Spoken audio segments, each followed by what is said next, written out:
So before we get into the formal proceedings of the draw, we shall take a pause till then. But what we will do is we'd like to welcome, of course, this is the Betfred Derby. We'd like to welcome Matt Humes from Betfred to help us run through the latest odds for the race before the draw is done.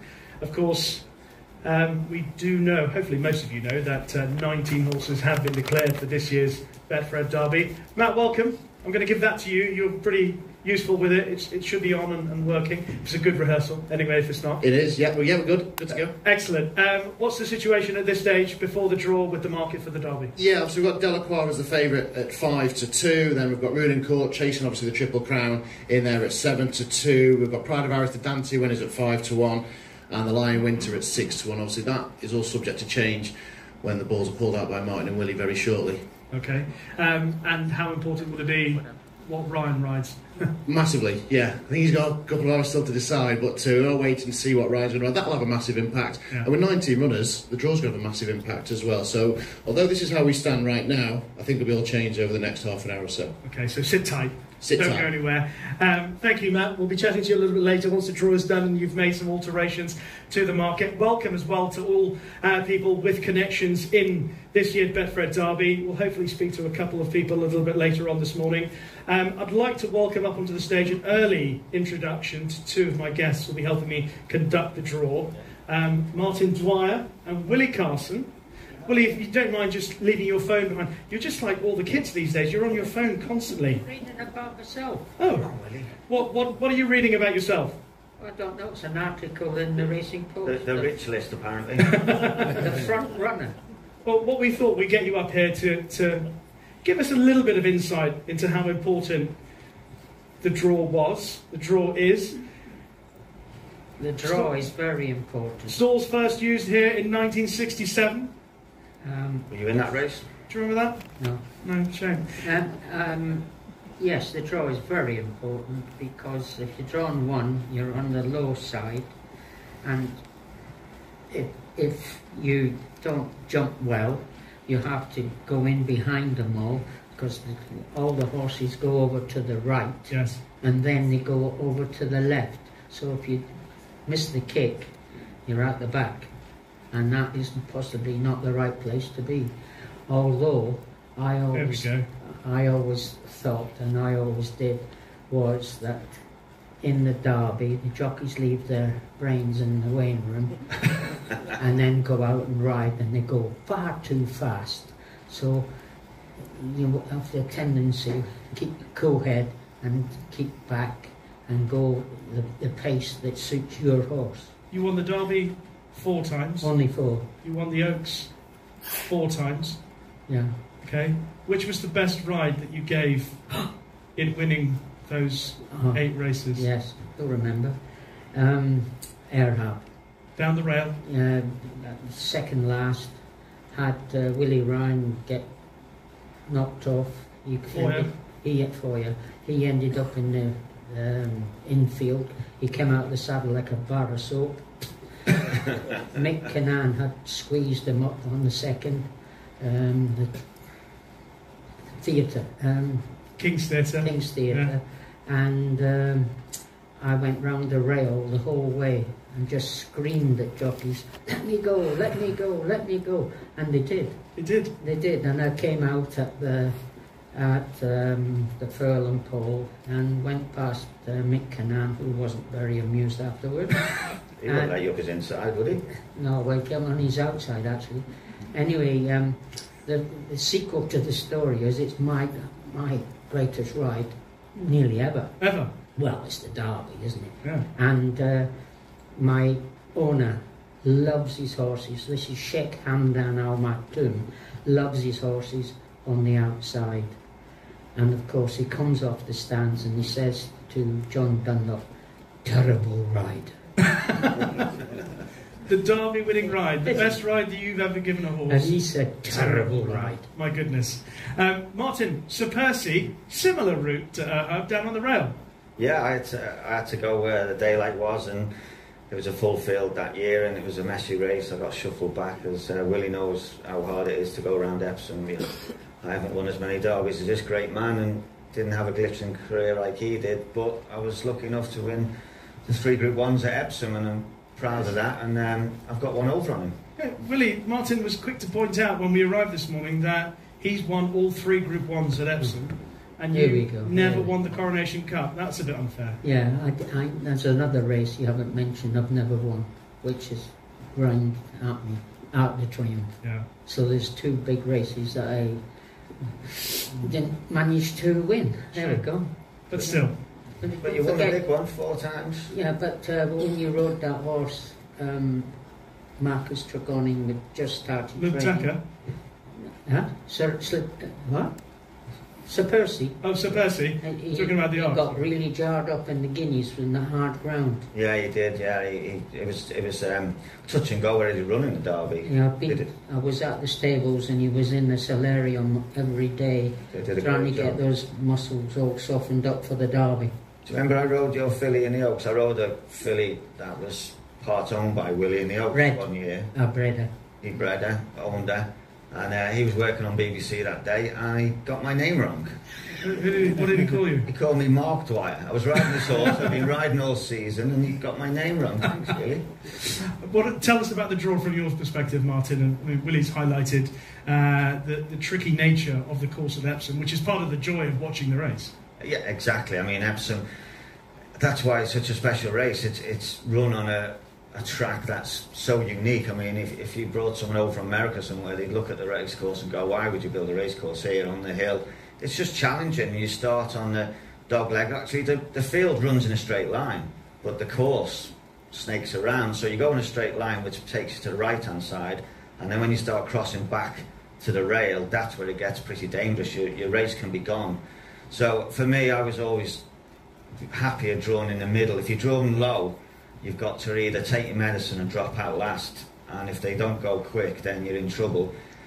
If you try and go forward and hold a position from a low draw, you risk the chance of emptying the petrol tank, and if you're indecisive in the middle from a low draw, you end up getting hampered on when they cross back, and then if you're drawing wide, then that brings other challenges. So the middle is best. I think that's why stall 10 is probably being the most successful.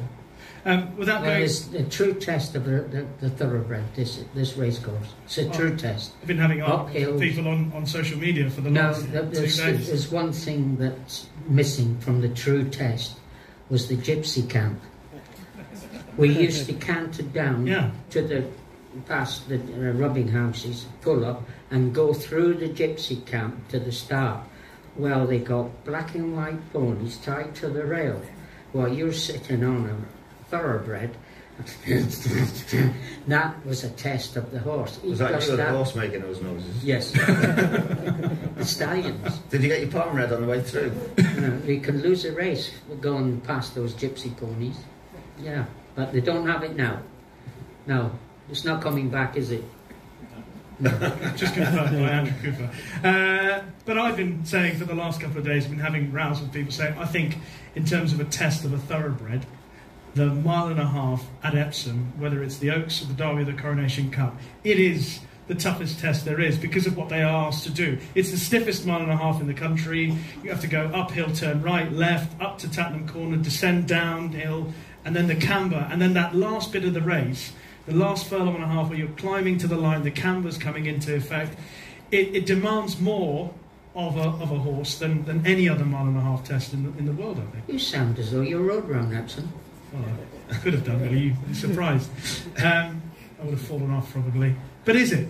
Is it that? It definitely is the true test of the thoroughbred, the 1.5 miles, coming down the hill towards Tattenham, where you're at the 7 furlongs. That's 110 feet from the start to the top of the hill. That is a long way up, climbing all the way. And then you come round and you're turning from the 7 furlongs, you're turning slightly left all the way until you get into the straight. The ground is falling away from you. The horse is galloping down. Some horses lose the nerve when the ground is not there. Where's the ground? Because going down there, it's all mental. Yeah. It's mental. It's Martin, mental. You're nodding as Willie's saying about horses losing their nerve coming down the hill. Yeah, some horses don't like running downhill, and it's the steepest hill we've got. And I've ridden horses around Epsom that just don't act. It is a challenge of a thoroughbred, challenge of a jockey, challenge of the horse's mentality and the jockey's mentality. It is one of the hardest races to win. I'm going to ask Willie, because I was asked yesterday, somebody put it to me that because this year in the Oaks and the Derby we've got 2 top-class Guineas winners that have got to prove their stamina around here. I'm not convinced they have the stamina, but somebody put it to me yesterday that you can get away with it over the mile and a half at Epsom. I disagreed. Willie, what do you think? Can you get away with it if you don't quite stay a mile and a half at Epsom?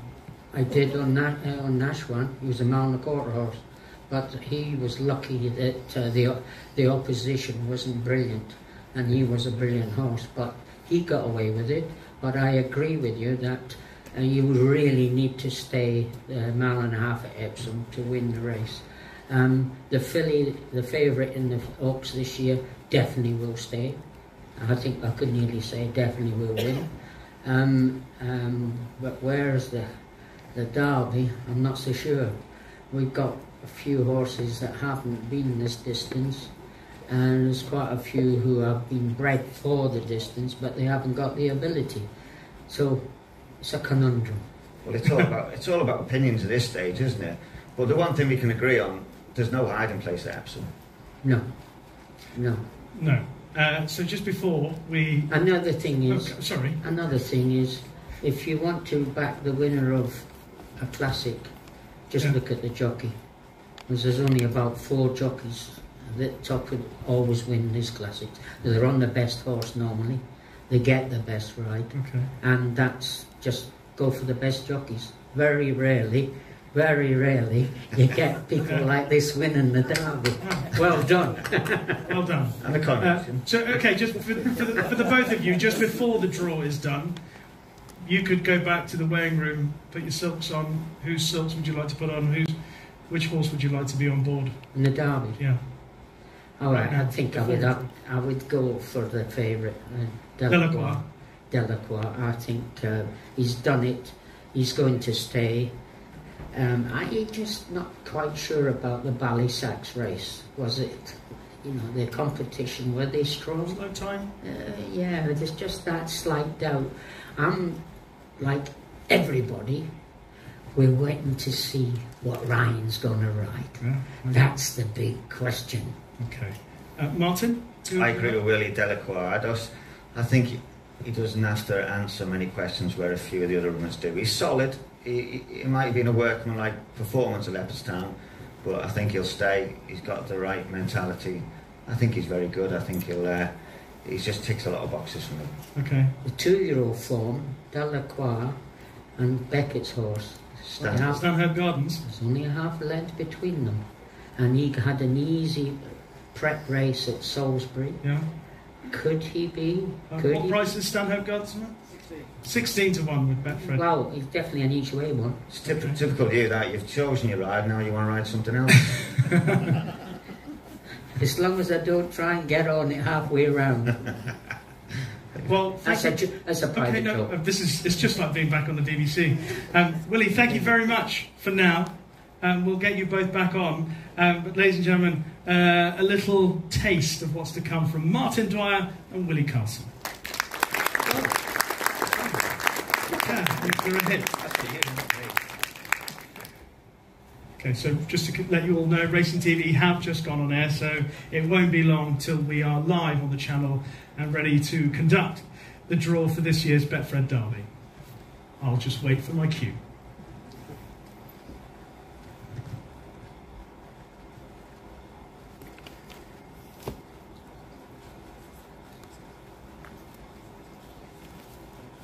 For Sir Michael Stout, Desert Crown wins a sensational start and easy winner.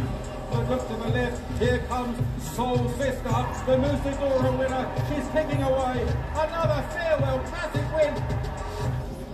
And of course, it's her first classic success. And Australia is pouring on and striding fear to win the Capital Derby. Enable for a 4th win for Frankie the Tory and Enable Wincio. August Rodan winner and August Rodan gains protection in the Derby. It's Ezelier who races away from Dance Sequence, and Ezelier for the Aga Khan wins the Betfred Oaks.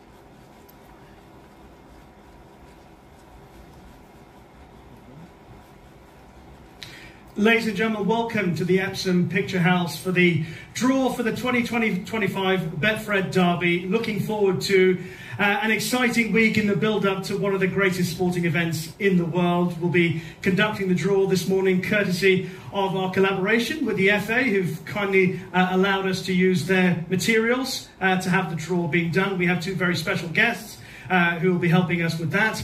Four-time Derby winning jockey Willie Carson and another Derby winning jockey Martin Dwyer. But we're going to start proceedings off this morning by welcoming the General Manager of Epsom Downs, Jim Allen, to the stage.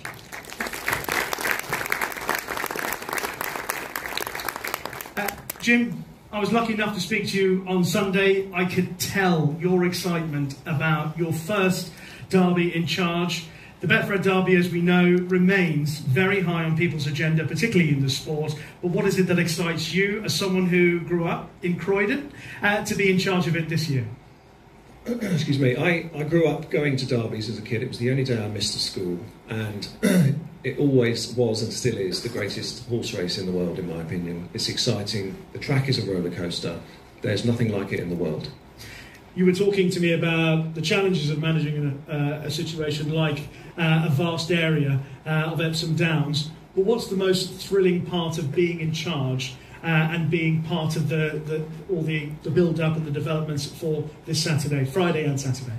I think it's a massive team effort from the Jockey Club, from Betfred, from the FA, and seeing it all come together in so many different parts over so many months. This isn't just pulled together in the last few weeks. It can take months and months to put this derby together. Really looking forward to it. The race itself is fantastic. Seeing these trials happen, seeing the horses point towards the derby, and then finally declare. I'm really pleased with the way it's gone so far. We'll talk to Andrew Cooper in just a moment about the weather, because that's always something that will affect how we look ahead to this year's Derby. What about people turning up over the 2 days? What can they look forward to? Lots of different bars, lots of different entertainment going on. Obviously, 2 days of great racing, a fantastic Derby. I think we've got 9 runners in the Oaks, 7 in the Coronation Cup, some top-class horses from all around Europe. We've got a family festival on Derby Day as well. Some new things coming out. We've got a Derby cocktail, a Derby poem that will be read out just before the race, and just trying to elevate the race and make it different and make it stand out from other big races around the world. It's encouraging to hear. Jim, thank you very much. We'll let you head back to your seat, and we're going to welcome the Clerk of the Course, Andrew Cooper. A lot of people have mentioned about the weather. I'm going to start with that, Andrew, before we talk about the ground, because the weather forecast, I imagine, has been testing for you as much as it's been messing with our minds and what we want to back and what's going to win the Derby. Yeah, it's been a difficult build-up, Rishi, I'd say. It's been a difficult spring. It's been so dry. I mean, I've never known, this is my 30th Derby as clerk, and I've never known such a prolonged dry period from March, April and through into May until sort of almost midweek now, which we'll come on to. So it's been challenging. It hasn't been great for grass. It's meant constant sort of irrigation just to get us where we want to be. Here and now, if we're racing at Epsom this moment, I would have a straightforward call of good on the ground. That follows 3.5 millimetres of rain yesterday afternoon, which was kind of forecast, but it's very localised again. I mean, Sandown saw 1 millimetre and Kempton saw nothing. So we got 3.5 millimetres of rain, with what looks like another spell of rain around this sort of time tomorrow morning, Thursday morning. That then clearing, and that then leading into you'd have to say, and be honest about it, are potentially quite showery days. And I think Saturday, possibly in particular, has the potential to have some heavy showers. But we will see. I mean, in terms of range of millimetres of rain, it's very, when you get into that sort of showery situation, it's very difficult to be too precise, but unsettled for sure. The sort of rainfall that could affect the going description on the day itself to change significantly? Oh yeah, absolutely. I think we all know in this game that you almost, in terms of the volume of rain on a race day when you're racing over ground, it really doesn't take a lot to start shifting things quite quickly through the descriptions. And I think you're relying very much on that stage on jockeys' opinions, how it's riding, and you know, they are quite quick, and I'm sure it's what they're feeling, but they're very quick to sort of tell you it's sort of soft in those conditions where you think, crikey, we've only had about 2 millimetres of raining, how can it be soft?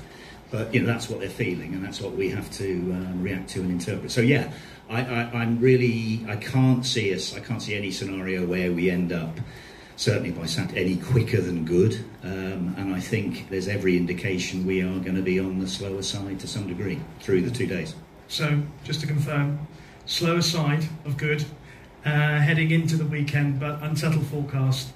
Who knows what we could get by Saturday? Yeah, absolutely. I mean, good at the moment, and I'd say there are elements of it, and particularly I'd say perhaps the home straight, the length of the home straight there, is only just what I would call flat racing good. It's slightly just on the touch, so it will take rain, but I think we're looking at an easing scenario. Andrew, you've been able to oversee so many renewals of this great race. What are your thoughts on the quality that's due to line up for this year's race? Oh, I think it's a brilliant Betfred Derby again this year, isn't it? Numerically very strong.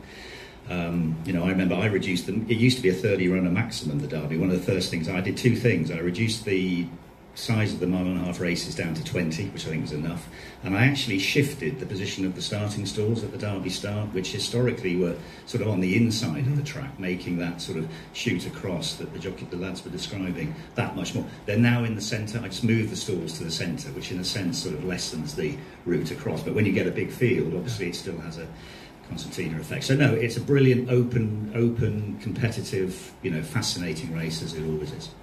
Beautiful. Andrew Cooper, thank you very much.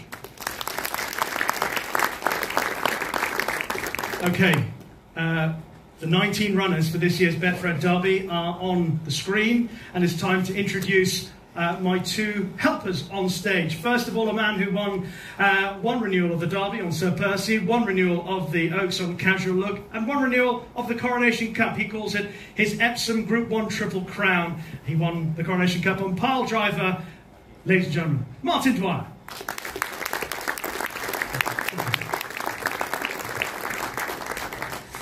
And helping us make the draw, Martin and I are joined by someone who won the Oaks 4 times and famously won the Derby 4 times. He won it on Troy, Henbit, Nashwan, and a ride that he describes as one of his very best on Erhab back in 1994. Willie Carson.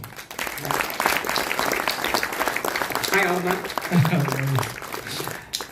And we have a box for Willie to stand on as well. So, in short, here we are, just like the old days, to ensure that he can reach the bottom of the pit.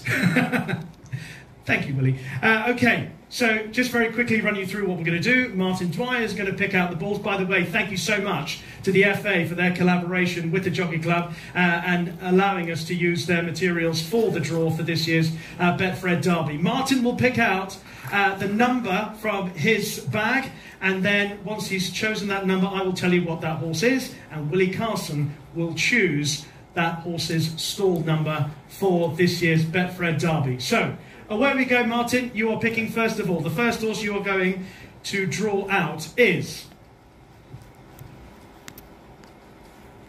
number 6. Number 6, that is Lazy Griff, trained by Charlie Johnston, Christophe Soumillon riding in the colours of Midland Park. And Lazy Griff will start from stall position Number 3. Number 3. Lazy Griff in stall position number 3 for Charlie Johnston, Christophe Soumillon and Midland Park.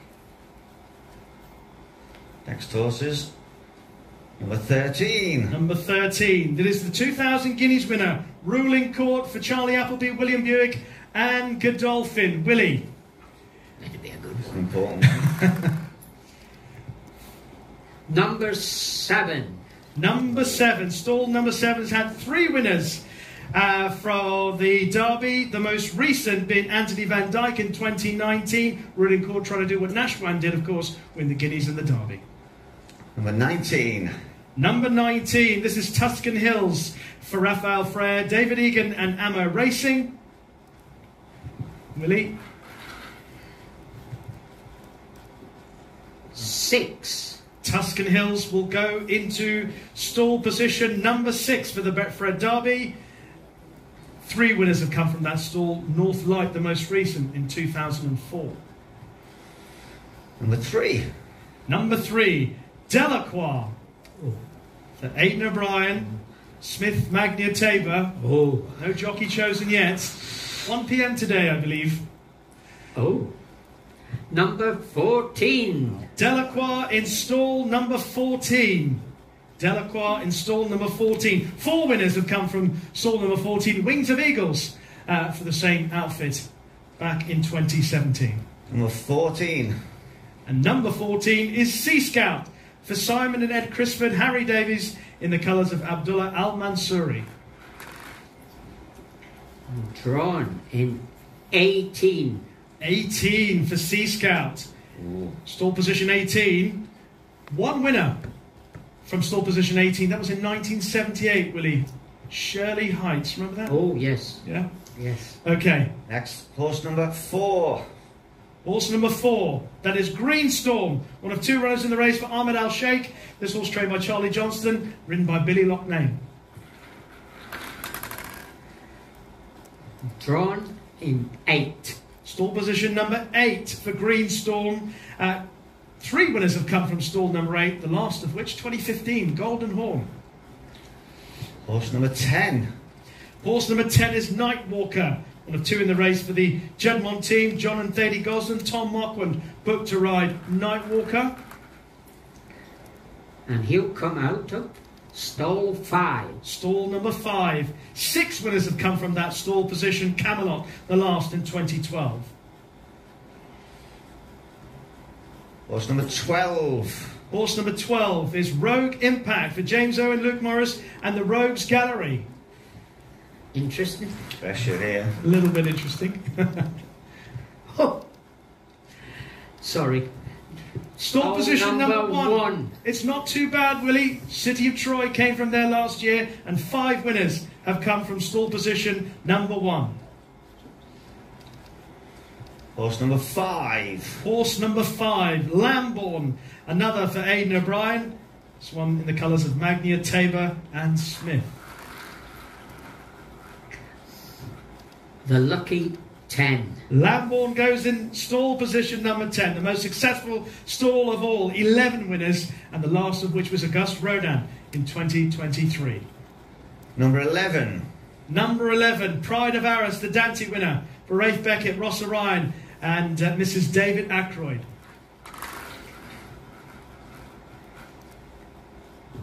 $16. Pride of Arras goes into stall 16.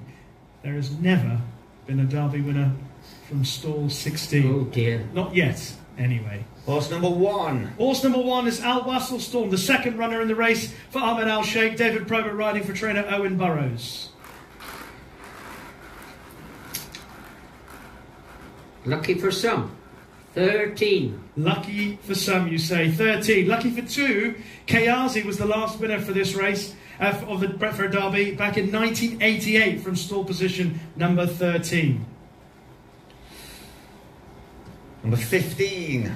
Number 15, Stanhope Gardens for Rafe Beckett, Hector Crouch, Markstown Limited and New Chelsea. Will come out of number 2. Stall number 2 for Stanhope Gardens.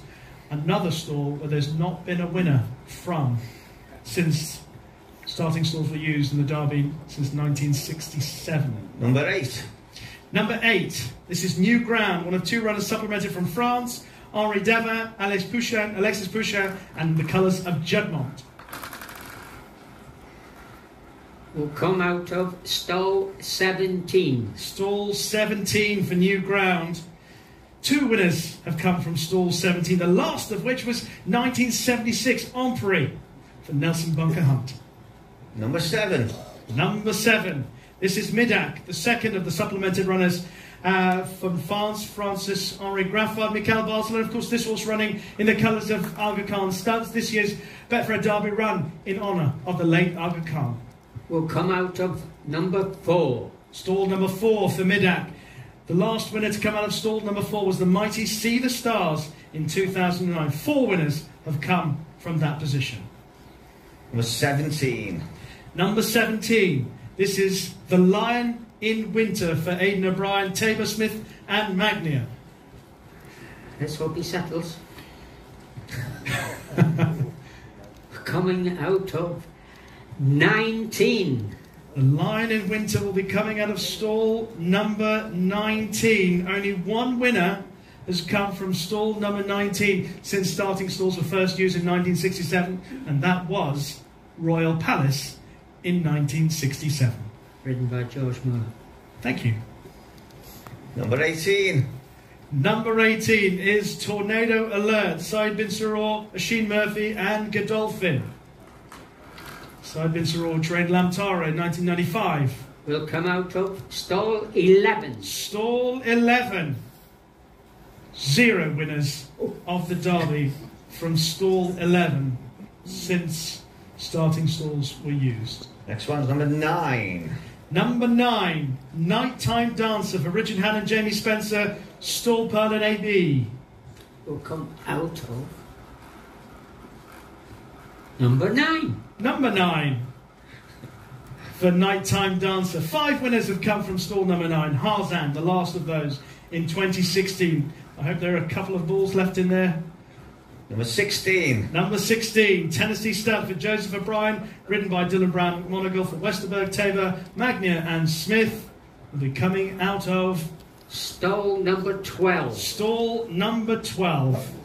3 winners have come from stall number 12. Desert Crown did it most recently in 2022. So 1 to go. Lucky last, number 2. Damasus, John and Thady Golston, James Doyle and Wathnan Racing. Can you reach, Willie? Oh, I have got it.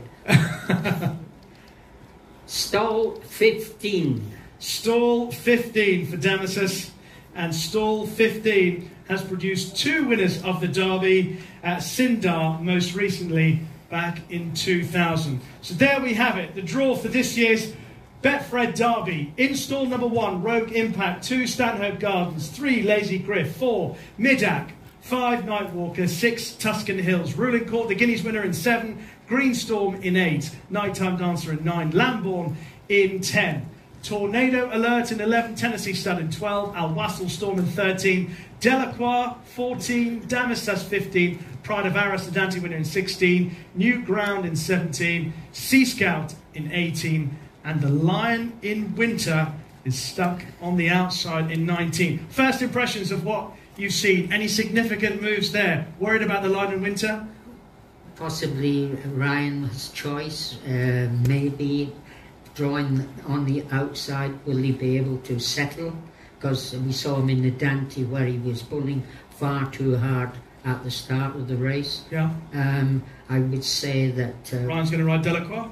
Yeah. Okay. Do you agree with that? I think I'd have to agree with that. I think it makes life difficult for the Lion in Winter. I think William Buick and Charlie will be delighted with stall 7 for Ruling Court. Right in the middle. Obviously, you imagine Lambourne is in the most favoured stall of all. That will perhaps come into consideration. We might be making a run in, mightn't we?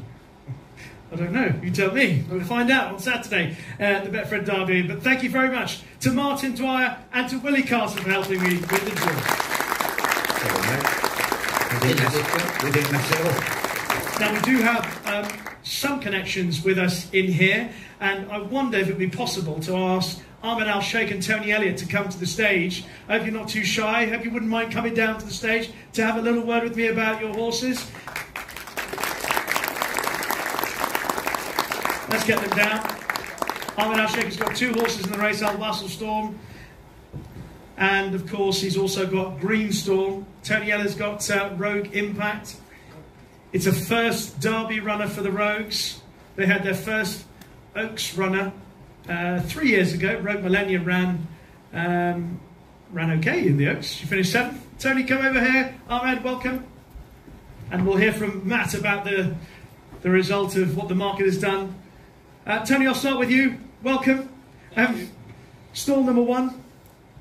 What was the reaction when Willie Carson pulled out stall number 1? I see them both look at you and start laughing, but I'm not sure, to be honest. 5 winners from there in the past, so listen, we're there for the day. We're going there with a little bit of hope, but we're going to enjoy the day with over 100 members going, and we're just going to go there and have a fantastic day. Like you say, Millennium run there 2 years ago. We had the best day ever, and this year we're going to top it. So He's a lovely, lovely horse. He's not had his ground yet. We're hoping for a bit more rain.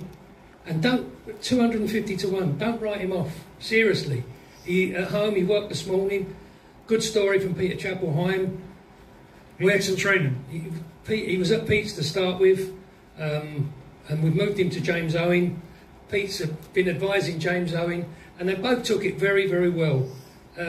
We get a lot of support from our trainers, our owners. We've had the best couple of weeks I've ever had in racing. It's been phenomenal. We've won in 4 different countries, if you like, in the last month. We're growing and growing and growing. I'm very, very proud to be in the Derby. And we're proud to have you. Tony, best of luck on Saturday in the Betfred Derby. It's been a great run, I know, for the roads recently. Ahmed Al Sheikh, this is the first experience for Tony to have a runner with the roads in the Derby. You're an old hand at this. You've done it before. You've come close a couple of times. Yeah, I come close like 3 times, 2 second, 1 fourth. Maybe Saturday more close. Which one would it be? Would it be Al Wasl Storm or Green Storm? No, I think Al Wasl Storm. Yeah, Green Storm, if he make the distance, he will be somewhere there. But I am sure Al Wasl Storm, he make the distance, he need further. He handled Epsom very well. The jockey and the trainer, they are very happy about his work.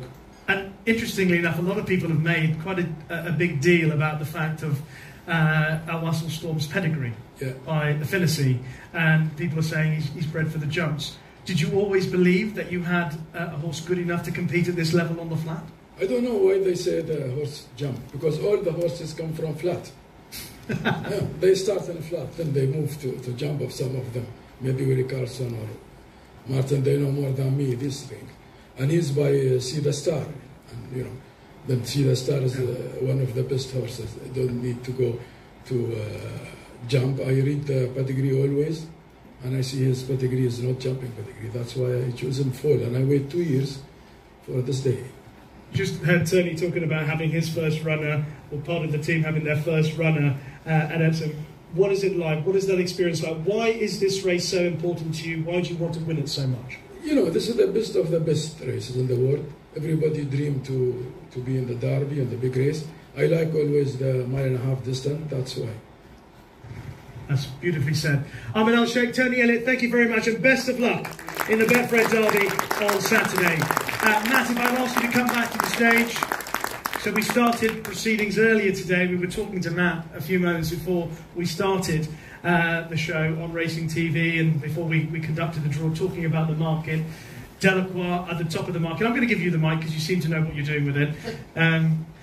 Tell me the draw, what effect has that had on the market for this year's Betfred Derby? Yeah, we thought it was such a big field, Richie, that would have a bit of an impact. And we are 3-1 the field, but we've now got joint favourites. So that's 3-1 Delacroix, and also clipped in Ruling Court from 7 to 3-1. We've just eased the line in Winter as well, 11 to 2. Stuck on a wing, not sure how it's actually been. When he said, will he settle? So that's a bit of a question mark. But yeah, 3-1 joint favourites now. Delacroix, Ruling Court. Tennessee stood from 12, 50s into 33s as well. Okay, wow. All right, thank you. And do you have a sense of who Ryan will ride? Definitely Delacroix? I think now he's in 14, yeah. I think it will be Delacroix, so yeah, favourable draw. But no, I think it was always going to be Delacroix looking at the market the last few days. All right, well, thank you very much, Matt. I'll take that back from you. Thank you very much to Matt Humes and to Betfred. Thank you to Martin Dwyer, Willie Carlson. Thank you all for coming this morning to the Betfred Derby draw. There will be refreshments downstairs for everyone, of course, so please enjoy that. For the Racing TV viewers, subscribers, members watching, thank you as well for joining us. Hopefully your horse has got a decent draw, the one that you're supporting or the one that you're involved with for the Derby. If not, history is there to change, history is there to be made, depending on what side of the draw you are on. But that concludes the draw for this year's Betfred Derby. We wish everyone a successful couple of days on the Downs at Epsom and look forward to seeing you then.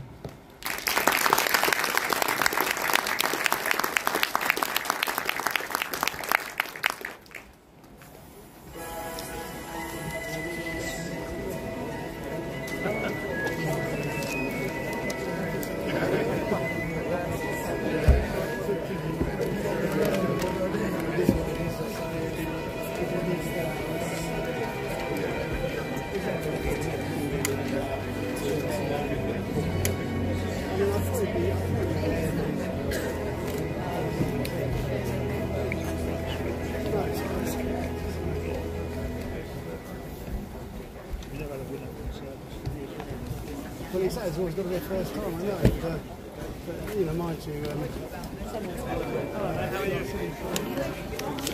Oh yes, nice to meet you. All happy? Okay, right. We didn't mess it up.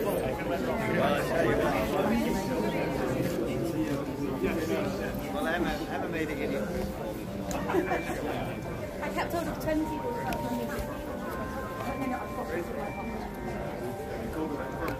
Beautiful. Thank you. Are you happy? 好啦，各位觀眾、各位網友、各位聽眾，大家好。咁啱啱大家咧就應該睇咗頭先嘅排位抽籤過程啦。咁因為就實在真係非常之唔好意思，因為咧，即係喺呢間戲院入邊咧，其實佢喺呢間喺個戲院入邊，喺葉森佢呢個叫 Derby Square 啊。咁就喺 Derby Square， 即係打比廣場嘅入邊一間戲院裏邊進行呢一個嘅抽籤儀式。咁因為咧，即係戲院入邊就真係又室內又成，所以個網絡就實在太差啦。反而咧，好似舊年咁樣咧，喺戶外搞咧，咁就可能不過今日咧個氣氛就今日個氣氛就相當之唔錯嘅。咁咧，因為都有接近100位嘅嘉賓啦嚇。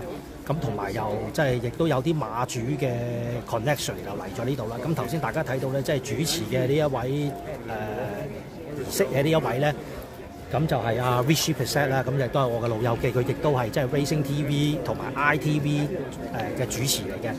咁就由佢主持啦。咁頭先就即係開始嘅時候，咁都有啲熱身過程啦。咁就揾咗即係贏過4屆葉森打比嘅卡遜啦，同埋大馬田，咁就負責就進行呢個抽籤儀式。咁都頭先即係喺早段嘅時候咧，咁大家都應該都聽到即係阿卡遜咧同埋大馬田咧就講解即係成個葉森馬場嘅即係應該點樣跑法啊，即係咩位係好 tricky 啊，上坡落斜又如何啊咁樣啦，咁都即係可能大家都即係或者因為個網絡實在太唔清楚，咁可能窒下就聽得唔係咁清楚，咁可能大家重溫嘅時候咧，咁可能會聽得好啲啦。咁佢都講即係阿大馬田就講咗一樣嘢嘅，咁就係話咧，即係佢就好懷疑啊。即係今年即係贏咗英國1-2千堅尼嘅呢一隊高多分馬嘅長力，能唔能夠應付到葉森？因為正如阿 Vichy 頭先所講咧，即係葉森嘅里半咧，其實就氣量需求係相當之大嘅，因為都要上坡落車咧，同埋如果大家有睇我以前嘅直播或者以前嘅節目講葉森，都聽都應該知道咧，即係。啲馬喺個亮相圈出跑道嘅時候咧，就唔係話好直接咧，就一出就可以去到個起點度嘅。佢係要行翻差唔多成個打比嘅途程，兜翻去個起點度。咁所以咧，即係叫做未見官先打80啦，即係未開跑就已經未跑里半就已經先行里半，跟住就再走翻轉頭。咁所以其實個氣量需求就好大。咁所以阿大馬田就即係講咗一樣嘢，就係話好懷疑，即係呢兩匹即係堅尼嘅盟主能唔能夠應付到呢個內有冇咁嘅耐力啦？嗱，咁啊，大家朋友如果即係都可以喺度留，可以有問題都可以有留言，我都會同大家做一陣嘅，咁先至離開呢一度嘅。咁所以就即係咁，但係就即係阿卡遜就講啦，就係話即係對於即係1000堅尼盟主 Desert Flower 咧，佢就相信都即係應該可以應付到，唔係有好大問題。咁至於 Wuling Court 咧，咁就真係兩睇啦。咁同埋就係話，因為嚟緊禮拜5開始咧，因為其實琴日開始咧，即係喺倫敦即係葉森範圍咧，其實都有落雨嘅。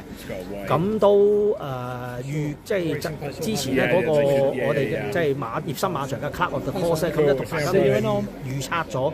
咁就係話即係嚟緊即係嗰2日嘅賽事咧，咁就起碼咧，即係都唔會快得過好地。咁甚至乎可能有機會咧，個場地會再變化，但係話會唔會好似頭先有啲朋友，好似阿 Sandy 咁樣講，就話會 soft 或者 heavy 咧？咁暫時佢就冇即係講到咁實。咁但係就係話尤其是打比嗰日咧，可能咧就會入即係跑緊嘅時候可能會落雨。咁但係會唔會係喺即係打比嗰場落雨定係如何咧？咁大家就要留意，即係當日嘅即係大家睇到會有咩方法嘅直播啦。嗱，咁啊，今次嘅葉森打比咧，其實都幾特別嘅。咁首先咧就係即係呢一場賽事本身咧，佢就會係即係因為要紀念阿加航嘅逝世，亦都亦都即係紀念阿加漢對即係世界馬壇嘅貢獻咧。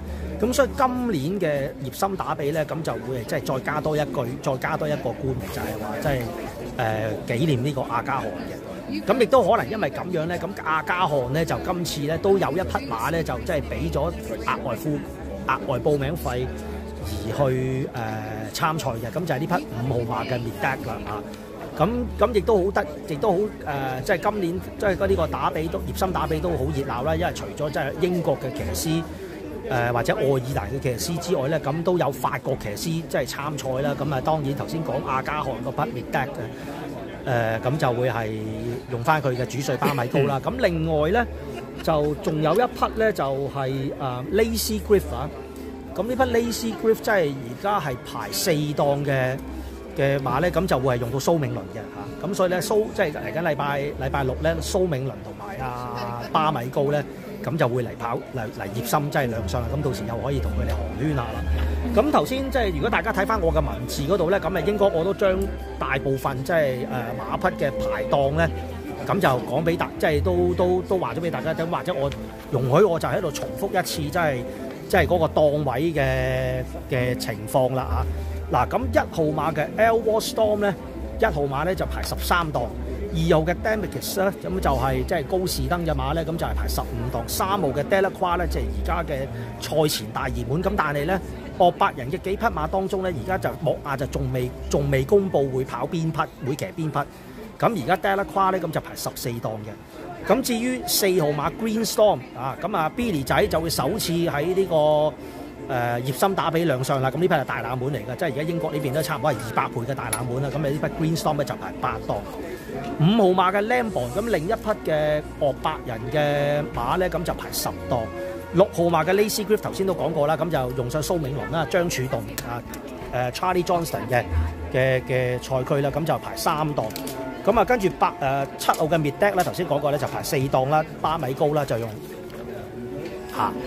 咁就8號嘅 New Ground 8號嘅 New Ground 咁就係17檔，9號嘅 Nighttime Dancer 向禮倫嘅賽區，咁就係排9檔9號馬排9檔，10號馬嘅 Night Walker 夜遊者咁就係排另一匹高士登嘅馬就排5檔。11號嘅 Pride of Ara 呢匹東帝錦標嘅盟主，咁就排16檔。咁頭先即係抽檔嘅時候咧，咁Richie 都講過啦，呢一個檔位咧就即係喺葉森打比都係盲妹嚟嘅，未贏過嘅。12號嘅 Roach Impact 12號嘅 Roach Impact 咁就係排1檔。13號嘅 Ruling Court 英國2000堅尼盟主就排7檔。14號嘅 Sea Scout 海童軍18檔。15號嘅另一匹白旗達座嘅Stanhope Gardens 就係排2檔。16號嘅 Tennessee Stud 就係12檔。17號嘅 The Lion in Winter 東斯即係另一匹惡百人，亦都係莫亞有機會騎嘅馬，就排大外檔嘅19檔。18號高多芬另一匹馬，咁就係喺2000堅尼跑第4，就俾咗呢個額外附加費參賽蘇萊訓練嘅高多芬，呢匹 Tornado Alert 咁就排11檔。最後就 Tuscan Hill 咧，咁就係排呢一個嘅6檔嘅。咁就大家可以去翻我嘅尤達專頁，或者馬場 USB， 或者稍後大家可以去翻我呢個 YouTube 頻道嘅即係 post 嗰度咧，貼欄嗰度咧就可以睇翻我嗰個即係排位嗰個截圖。咁咧嗰個號碼咧就係屬於嗰個檔位嘅，咁大家就留意啦。嗱咁啊，即係因為個網絡實在太差啦，咁我諗呢個直播我諗就暫時就到呢度為止。咁我要交代嘅嘢都可以交代晒。咁大家咧可以咧，即係有咩問題咧，可以喺個文字欄嗰度咧繼續擺低你哋嘅問題，咁我就會盡量咧就盡量就同大家解答啦。咁大家留意啦，即係嚟緊嘅尤達 Best Bet 咧，咁呢個葉森打比特輯咧，咁就會係喺禮拜5即係或者禮拜5或者禮拜6嘅香港時間嘅朝頭早咧，咁就會首播嘅。咁大家就記得留意收睇啦，因為今個禮拜嘅尤達 Best Bet 都會兵分兩度，先會做呢一個葉森打比特輯，之後咧就會同大家講翻禮拜日嘅YautatRacing呢個安田紀念嘅。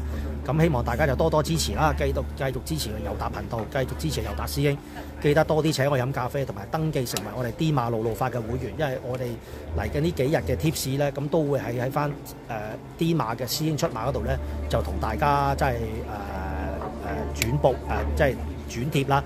咁希望大家就記得登記成為付費會員，咁然後先可以睇到我哋 tips。咁當然啦，呢一集即係嚟緊呢一集嘅葉森打比特輯咧，咁希望大家就多啲留言分享，多啲俾 like 啦。咁即係再一次咧，就因為個網絡太差，令到嗰個接收唔係咁好咧，就再一次同大家講聲對唔住抱歉。